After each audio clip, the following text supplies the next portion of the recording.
T Narasipura police ಇಲಾಖೆಯಿಂದ ಪರಿಶಿಷ್ಟ ಜಾತಿ ಪರಿಶಿಷ್ಟ ಪಂಗಡಗಳ ಕುಂದುಕೊರತೆ ಸಭೆಯನ್ನು ನಡೆಸಲಾಯಿತು. ಟಿ ನರಸೀಪುರ ಪೊಲೀಸ್ ಠಾಣೆ ಆವರಣದಲ್ಲಿ ಇನ್ಸ್ಪೆಕ್ಟರ್ ಧನಂಜಯ್ ಅವರ ನೇತೃತ್ವದಲ್ಲಿ ಸಭೆಯನ್ನು ನಡೆಸಿದ್ದು, ಈ ವೇಳೆ ಪರಿಶಿಷ್ಟ ಜಾತಿ ಮತ್ತು ಪರಿಶಿಷ್ಟ ಪಂಗಡದ ಮುಖಂಡರು ಮಾತನಾಡಿ, ಮೈಕ್ರೋ ಫೈನಾನ್ಸ್ ಹಾವಳಿ, ರೋಡ್ ರೋಮಿಯೋ, ಅಕ್ರಮ ಮದ್ಯ ಮಾರಾಟ ಮತ್ತು ಅಸ್ಪೃಶ್ಯತೆ ಸೇರಿದಂತೆ ವಿವಿಧ ತೊಂದರೆಯ ಬಗ್ಗೆ ಕಡಿವಾಣ ಹಾಕುವಂತೆ ಮನವಿ ಮಾಡಿದರು. ಈ ಸಂದರ್ಭದಲ್ಲಿ sub inspector Jagadish Dhuleshetty, ASI Cheluvaraj, ಮುಖ್ಯ ಪೇದೆ ಸಿದ್ದರಾಜು ಸೇರಿದಂತೆ ಪೊಲೀಸ್ ಸಿಬ್ಬಂದಿಗಳು ಹಾಗೂ ಪರಿಶಿಷ್ಟ ಜಾತಿ ಪರಿಶಿಷ್ಟ ಪಂಗಡದ ಮುಖಂಡರುಗಳು ಕೂಡ ಹಾಜರಾಗಿದ್ದರು. ಬಿಡಿಸೋದು ಅಥವಾ ಕಾಲೇಜ್ ಬಿಡಿಸೋದು, ಎಜುಕೇಷನ್ ಡ್ರಾಪ್ ಮಾಡಿಸೋದು. ನಾ ಯಾಕೆ ಈ ವಿಷಯನ ಈ ಒಂದು ಸಭೆಯಲ್ಲಿ ಹೇಳ್ತಾ ಇದ್ದೀನಿ ಅಂತಂದರೆ, SC/ST ಮಕ್ಕಳು ಉದ್ಧಾರ ಆಗಲಿ ಅಥವಾ SC/ST ಜನಾಂಗ ಉದ್ಧಾರ ಆಗಲಿ ಅಂದ್ಕೊಂಡು ಸರ್ಕಾರ ಲಕ್ಷಾಂತರ ರೂಪಾಯಿ ಖರ್ಚು ಮಾಡಿ ಮಕ್ಕಳಿಗೆ ಎಜುಕೇಷನ್ ಕೊಡ್ತಾ ಇದೆ. ಓದಿರೋ ಮಕ್ಕಳು ಹಾಳಾಗಲಿ, ಅದ್ರ ಬಗ್ಗೆ ನಮ್ಮದೇನು ತಕರಾರಿಲ್ಲ. ಆದರೆ ಓದೋ ಮಕ್ಕಳ ಬಗ್ಗೆ ಒಂದು ಸ್ವಲ್ಪ ಗಮನ ವಹಿಸಬೇಕು ನಾವು. ಹಾಗಾಗಿ ನಾನು ಧನಂಜಯ್ ಸರ್ ಬಗ್ಗೆ ತುಂಬ ಕೇಳಿದ್ದೀನಿ. ರೌಡಿಸಮ್ನ ಸಂಪೂರ್ಣವಾಗಿ ಮಟ್ಟ ಹಾಕೋ ಪ್ರಯತ್ನ ಮಾಡಿದ್ದೀರಾ. ಹಾಗಾಗಿ ರೋಮಿಯೋಸಮ್ನು ಸ್ವಲ್ಪ ನೀವು ಕಂಟ್ರೋಲ್ ಮಾಡಿದ್ರೆ ನರಸೀಪುರದಲ್ಲಿ ಒಳ್ಳೆ ಎಜುಕೇಷನ್ ಆಗುತ್ತೆ. ಮೈಸೂರಲ್ಲಿ ನರಸೀಪುರನ ಹೇಳ್ಕೊಳ್ಳುವಂಥದ್ದಾಗುತ್ತೆ. ಯಾಕೆಂದರೆ ಮೊದಲೆಲ್ಲ ಟಾಪ್ 2, ಟಾಪ್ 3, ಟಾಪ್ 4 ಎಜುಕೇಷನಲ್ಲಿ 3ನೇ ಸ್ಥಾನ, 4ನೇ ಸ್ಥಾನ, 5ನೇ ಸ್ಥಾನ ಬರ್ತಾಯಿತ್ತು. ಇವಾಗ ಒಂದು 2-3 ವರ್ಷದಿಂದ ಏನಾಗಿದೆ, 12ನೇ ಸ್ಥಾನ, 13ನೇ ಸ್ಥಾನ, 14ನೇ ಸ್ಥಾನ ಬರ್ತಾ ಇದೆ. ಯಾಕೆಂದರೆ ಓದೋ ಮಕ್ಕಳಿಗೆ ಅನುಕೂಲ ಆಗಬೇಕು, ಓದೋ ಮಕ್ಕಳಿಗೆ ವ್ಯವಸ್ಥೆ ಮಾಡಬೇಕು. ಹಾಗಾಗಿ ನೀವು ಒಂದು ಸ್ವಲ್ಪ ನರಸೀಪುರದಲ್ಲಿ ಅಥವಾ ಬಸ್ ಸ್ಟ್ಯಾಂಡ್ಗಳಲ್ಲಿ ಅಥವಾ ಯಾವ ಊರು ಬಸ್ ಸ್ಟ್ಯಾಂಡ್ಗಳಿದೆಯೋ ಅಲ್ಲಿ ಒಂದು ಸ್ವಲ್ಪ ಮೊದಲು ನಮ್ಮ ದೇವಸ್ಥಾನಕ್ಕೆ ದೇವ್ರು ಬಿಡಬೇಕಾದ್ರೆ ಓತನ್ಗಳು ಬಿಡ್ತಿದ್ರು. ಇವಾಗ ಅದ್ರ ಬದಲು ಏನು ಮಾಡಿಬಿಡ್ತಾರೆ ಅಂದರೆ, ಇಂಥ ಉಡಾಡಿ ಗುಂಡನ ಹಾವಳಿ ಜಾಸ್ತಿ ಆಗಿದೆ. ಅಂಥವ್ರನ್ನ ಸ್ವಲ್ಪ ಅವಾಯ್ಡ್ ಮಾಡಿದ್ರೆ ಓದೋ ಮಕ್ಕಳಿಗೆ ಅನುಕೂಲ ಆಗುತ್ತೆ, ಮಾನಸಿಕವಾಗಿ ನೆಮ್ಮದಿ ಸಿಗುತ್ತೆ ಅಂತ. ಯಾಕೆಂದರೆ ಇವಾಗ ಅವರು ಒಂದು ಸರಿ ಕಂಪ್ಲೇಂಟ್ ಮಾಡ್ತಾರೆ, 2 ಸರಿ ಕಂಪ್ಲೇಂಟ್ ಮಾಡ್ತಾರೆ, 3ನೇ ಸರಿ ಕಂಪ್ಲೇಂಟ್ ಮಾಡ್ತಾರೆ. ನಮ್ಮ ಮನೆಯವ್ರ ಕೈಲೂ ಏನೂ ಆಗಲ್ಲ, ಇವ್ರ ಕೈಲೂ ಏನೂ ಆಗಲ್ಲ ಅಂತ ಏನು ಮಾಡ್ತಾರೆ ಅಂದರೆ ಅದಕ್ಕೆ ಅಡಿಕ್ಟ್ ಆಗಿಬಿಡ್ತವೆ ಓದೋ ಮಕ್ಕಳು ಕೂಡ. ಸುಮಾರು ವ್ಯವಸ್ಥೆಗಳನ್ನ ಈ ಥರ ಸಂದರ್ಭಗಳನ್ನ ನಮ್ಮ ಮನೆಗಳಲ್ಲಿ ಅಥವಾ ನಮ್ಮ ಗ್ರಾಮದಲ್ಲಿ ನಾವು ನೋಡಿದ್ದೀವಿ. ಹಾಗಾಗಿ ಧನಂಜಯ್ ಸರ್ ಮೇಲೆ ನಮಗೆ ತುಂಬ ನಂಬಿಕೆ ಇದೆ. ಈ ಒಂದು ವ್ಯವಸ್ಥೆಗೆ ಒಂದು ಕಡಿವಾಣ ಹಾಕಿ ಓದುವಂಥ ಮಕ್ಕಳಿಗೆ ಉತ್ತಮವಾದಂತಹ ಪರಿಸರವನ್ನು ಕಲ್ಪಿಸ್ಕೊಡ್ತಾರೆ ಅನ್ನೋದು ನನ್ನ ಭಾವನೆ. ಹಾಗಾಗಿ ನಿಮ್ಮಲ್ಲಿ ಕಳಕಳಿಯಾಗಿ ಧೂಳೆಶೆಟ್ಟಿ ಸರ್ ಹತ್ರ ಮತ್ತು ಧನಂಜಯ್ ಸರ್ ಹತ್ರ. Sir, very good.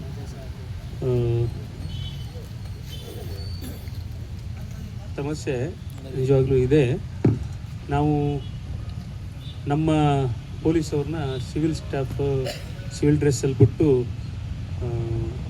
ಏನು ಚುಡಾಯಿಸೋಂಥವ್ರು ಏನಿತ್ತು, ಅವು ಸ್ಟೂಡೆಂಟ್ಸ್ ಇರ್ತವೆ ಭಾಳ ಸಲ.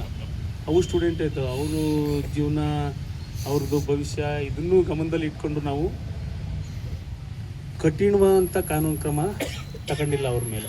ಏನಂದರೆ, ಅವ್ರನ್ನ ಸ್ಟೇಷನ್ಗೆ ಕರ್ಕೊಂಬಂದು ಒಂದು ಸ್ವಲ್ಪ ಭಯ ಭೀತಿ ಇರೋ ಥರ ಅವ್ರಿಗೆ ತಿಳುವಳಿಕೆ ಹೇಳಿ, ಕೆಲವೊಬ್ಬರಿಗೆ ಮೇಜರ್ ಏನಾದ್ರು ಇದ್ದರೆ ಅವ್ರಿಗೆ ಲಘು ಪ್ರಕರಣಗಳನ್ನ ದಾಖಲಿಸಿ ನ್ಯಾಯಾಲಯದಲ್ಲಿ ದಂಡ ಕಟ್ಟಿಸಿ ಇಂಥವನ್ನೆಲ್ಲ ಮಾಡಿದ್ದೀವಿ. ಬಹುಪಾಲು ಹಳ್ಳಿಗಾಡಿಂದ ಬರುವಂಥ ವಿದ್ಯಾರ್ಥಿನಿಯರಿಗೆ ಈ ಸಮಸ್ಯೆ ಇದ್ದೇ ಇದೆ. ಬಸ್ ಅವ್ರ ಮನೆ ಬಿಟ್ಟಾಗಿಂದ ಅವ್ರ ಊರು ಬಸ್ ಸ್ಟಾಪು ಮೊದಲನೇ ಸ್ಥಳ, ಅವರು ಕಿರುಕುಳನ್ನು ಅನುಭವಿಸೋದು ಆರಂಭವಾಗುವಂಥ ಸ್ಥಳ ಅವ್ರ ಊರು ಬಸ್ ಸ್ಟ್ಯಾಂಡು. ನಂತರ ಬಸ್ ಹತ್ತಿದ ಮೇಲೆ ಬಸ್ಸೊಳಗೆ, ಮತ್ತು ಬಸ್ ಇಳಿದ ಮೇಲೆ ಆ ಬಸ್ ಸ್ಟ್ಯಾಂಡ್ ನರಸೀಪುರದ ಬಸ್ ಸ್ಟ್ಯಾಂಡು, ಅಲ್ಲಿಂದ ಅವರ ಸ್ಕೂಲ್ ಇರ್ಬೋದು, ಕಾಲೇಜ್ ಇರ್ಬೋದು, ಅಲ್ಲಿ ಹೋದ ತನಕ. ಅವ್ರ ಕಾಲೇಜ್ ಹೋದ ನಂತರ, ಕಾಲೇಜೆಲ್ಲ ಸ್ಕೂಲು ಮುಗಿದ ನಂತರ ಪುನಃ ಆಚೆಗೆ ಬಂದ ಮೇಲೆ ನಿಂತಿರ್ತವೆ, ನೋಡಿದ್ದೀವಿ ಭಾಳಷ್ಟು. ಅವು ಈ ಸಮಸ್ಯೆ ಏನಿದೆಯಲ್ಲ, ನೀವು ಎಲ್ಲ ದಾಟ್ಕೊಂಬಂದಿರೋರೆ ಈ ಸಮಸ್ಯೆನ, ಆಯಿತಾ? ದಾಟ್ಕೊಂಬಂದಿರೋರೆ ಅವ್ರಿಗೆ ಒಂದು ಸ್ವಲ್ಪ ತಿಳುವಳಿಕೆ ಕೊರತೆ ಇರ್ತದೆ. ಯಾರು ಹುಡುಗರು ಆ ಥರ ಚುಡಾಯಿಸ್ಕೊಂಡು ನಿಂತಿರ್ತಾರಲ್ಲ, ಒಂದು ಸ್ವಲ್ಪ ತಿಳುವಳಿಕೆ ಕೊರತೆ ಇರ್ತದೆ. ನಾವು ಶಾಲಾ ಕಾಲೇಜ್ಗಳಿಗೆ ಹೋಗಿ ಇದ್ರ ಬಗ್ಗೆ ಅವೇರ್ನೆಸ್ನು ಕೂಡ ಮೂಡಿಸಿದ್ದೀವಿ. ಹುಡುಗರಿಗಿರ್ಬೋದು, ಹುಡುಗಿಯರಿಗಿರ್ಬೋದು ಅವೇರ್ನೆಸ್ ಕೂಡ ಮೂಡಿಸಿದ್ದೀವಿ. ಮತ್ತು ರೋಡಲ್ಲಿ ಏನು ರೋಮಿಯೋಯಿಸಮ್ ಏನು ಹೇಳಿದ್ರಲ್ಲ, ಆ ರೋಮಿಯೋಗಳಿಗೆ ಬಿಗಿಯಾಗಿ ಕ್ರಮಗಳನ್ನ ತಗೊಂಡಿದ್ದೀವಿ. ಇನ್ನೂ ಆ ಥರ ನ್ಯೂಸೆನ್ಸ್ಗಳು ಇದ್ದಾವೆ ಅಂತಂದರೆ, ಪರ್ಟಿಕ್ಯುಲರ್ ಆಗಿ ಯಾವ ಪ್ಲೇಸಲ್ಲಿ ನೀವು ಹೇಳಿ. ನೀವು ನೇರವಾಗಿ ನಮಗೆ ನಿಮ್ಮ ಹೆಸರು ಹೇಳೋದು ಬೇಕಾಗಿಲ್ಲ, ನಿಮ್ಮ ಊರು ಹೇಳೋದು ಬೇಕಾಗಿಲ್ಲ.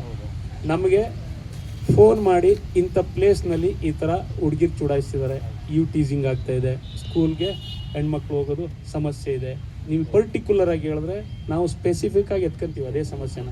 ಒಂದು ಎಕ್ಸಾಂಪಲ್ ಕೊಡ್ತೀನಿ ನಿಮಗೆ. ಇದಕ್ಕೆ ಎಷ್ಟು ಸಮಸ್ಯೆ ಆಯಿತು.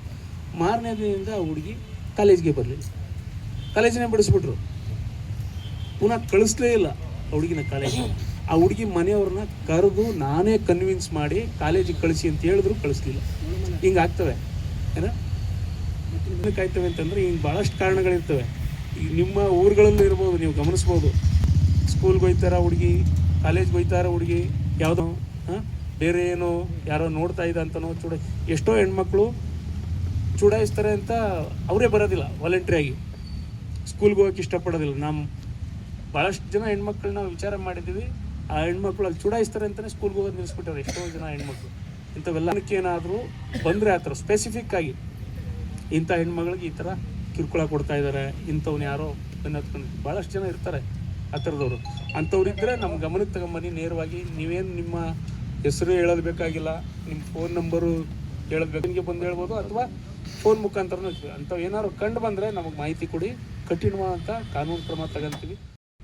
ಈ ಡ್ರಿಂಕ್ಸು, ಈ ಮದ್ಯ ಮಾರಾಟಗಳನ್ನ ಜಾಸ್ತಿ ಮಾಡಿಕೊಂಡು ಯಾರೇ ಕುಡಿಲಿ ಕುಡಿದ್ಬಿಟ್ಟು ಗ್ರಂಥಾಲಯ ಒಳಗಡೆ ಕಾಂಪೌಂಡ್ ಒಳಗೆ ಕೆಸ್ಬಿಟ್ಟು ಹೋಗೋದು ಸರ್.